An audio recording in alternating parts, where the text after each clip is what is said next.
शत्रू कोण असावा? अफजल खान, ज्याने देवीची मंदिरे फोडली, गाव जाळली, लोकांच्या मनात भीती पेरली आणि तरीही शिवाजी महाराजांनी त्याला ताबडतोब युद्धासाठी लढाई न करता आधी शांततेचं बोलणं दिलं.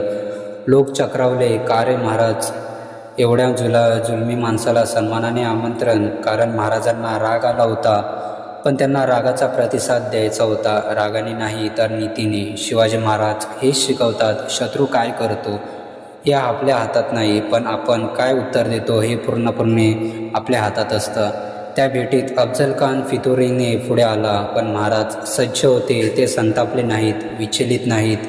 त्यांनी संयम राखला आणि योग्य वेळी योग्य उत्तर दिलं. कारण प्रतिक्रिया ही शक्ती असते आणि तिचं शौर्याला प्रतिष्ठा देते. म्हणून तुम्ही सर्व काही थांबवू शकत नाही, पण तुमच्या प्रतिसादाने इतिहास घडवू शकता.